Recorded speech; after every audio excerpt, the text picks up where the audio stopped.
حضرت آدم کیسے زمین پر آئے اور حضرت آدم علیہ السلام سے پہلے کائنات میں کیا تھا، تو جانتے ہیں آج کی کہانی دوستو۔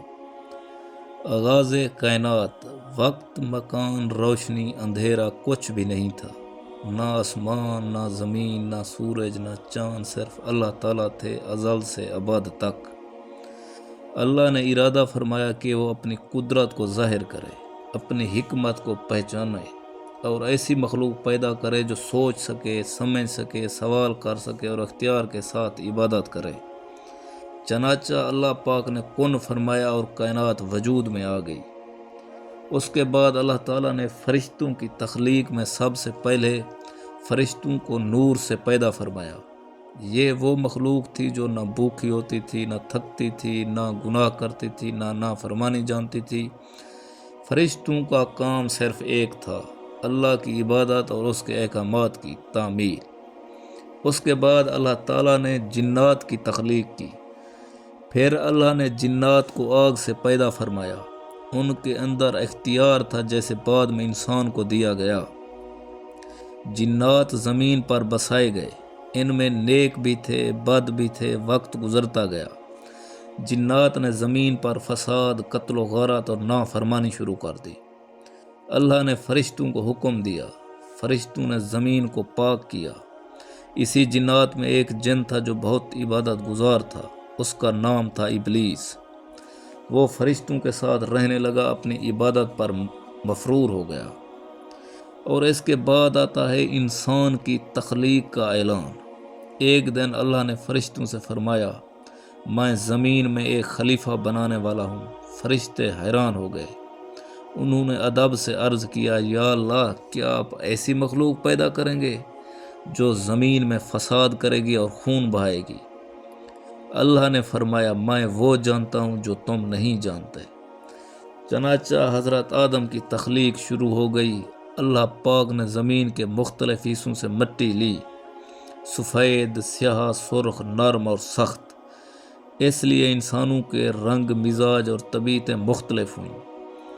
اللہ نے مٹی سے ایک پیکر بنایا، یہ آدم تھے۔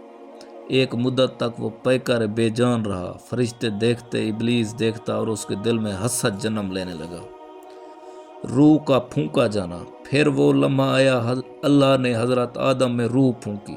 جیسے ہی روح داخل ہوئی، آنکھیں کھل گئی، جسم میں حرکت آئی۔ حضرت آدم نے چھینک ماری، انہوں نے کہا الحمدللہ۔ اللہ نے فرمایا، یا رحمک اللہ۔ یوں انسان اور اللہ کے درمیان پہلا مکالمہ ہوا۔ علم کی فضیلت اس کے بعد میں آتی ہے۔ اللہ نے حضرت آدم علیہ السلام کو تمام چیزوں کے نام سکھا دیے۔ پھر فرشتوں سے فرمایا، اگر تم سچے ہو تو ان چیزوں کے نام بتاؤ۔ فرشتے عاجز ہو گئے، یا اللہ، ہمیں وہی علم ہے جو تو نے ہمیں دیا ہے۔ اللہ نے حضرت آدم سے فرمایا، تم بتاؤ۔ حضرت آدم نے سب بتا دیا۔ یہ اعلان تھا، انسان کی فضیلت علم ہے۔ سجدے کا حکم جب آیا، اللہ نے فرشتوں کو حکم دیا، آدم کو سجدہ کرو۔ سب فرشتوں نے سجدہ کیا سوائے ابلیس کے۔ ابلیس نے انکار کیا، میں آگ سے بنا ہوں، یہ مٹی سے۔ یہ پہلا ابلیس کا تکبر تھا، یہ پہلا انکار تھا۔ اللہ نے ابلیس کو مردود قرار دیا۔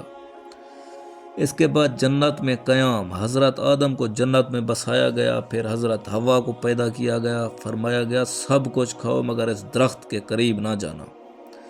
شیطان کا فریب۔ شیطان نے تو اللہ پاک سے مہلت مانگ رکھی تھی کہ مجھے قیامت تک جینے دو، میں تمہاری مخلوق کو بہکاؤں گا، جو میرا ہو سکا بناؤں گا، جو آپ کا ہوا وہ نہیں بہکے گا۔ اس نے وسوسے ڈالنے شروع کر دیا۔ اب شیطان نے، یہ درخت تمہیں ہمیشہ کی زندگی دے گا۔ حضرت آدم انسان تھے، بھول گئے، انہوں نے درخت سے کھا لیا۔ توبہ استغفار، فوراً ندامت ہوئی، آنکھوں سے آنسو بہنے لگے۔ حضرت آدم نے دعا کی، اے ہمارے رب، ہم نے اپنی جانوں پر ظلم کیا۔ اللہ پاک نے پھر بھی توبہ قبول کر لی۔ اور اس کے بعد حضرت آدم کا زمین پر نزول ہوا۔ اللہ نے فرمایا، تم سب زمین پر جاؤ، وہاں زندگی گزارو۔ یہ سزا نہیں تھی، یہ امتحان تھا جس کی وجہ سے حضرت آدم کو بنایا گیا تھا۔ زمین انسان کی اسی وجہ سے تربیت گاہ بنی۔ سب سے پہلے پھر انسانی نسل کا آغاز ہوا۔ حضرت آدم اور حضرت حوا سے انسانیت پھیلی، نبی آئے، کتابیں نازل ہوئی، حق و باطل کا معرکہ جاری رہا۔ اختتام پیغام: یہ کہانی ہمیں سکھاتی ہے انسان کی اصل اوقات مٹی ہے، اس کی عزت علم اور عاجزی میں ہے، تکبر شیطان کا راستہ ہے، توبہ اللہ کو محبوب ہے۔ حضرت آدم اس کے بعد دنیا میں رہنے لگے۔ حضرت آدم علیہ السلام نے سری لنکا میں وفات پائی۔ اس نے دین کو پھیلانا شروع کیا، انہوں نے بچے پیدا کیے۔ اس طرح سے یہ اللہ پاک نے حضرت آدم انسان کی تخلیق کی۔ حضرت آدم یہاں تک آئے، اس سے لے کر آج تک آبادی بڑھتی رہی ہے۔ یہ سب کے باپ ہی ہیں حضرت آدم۔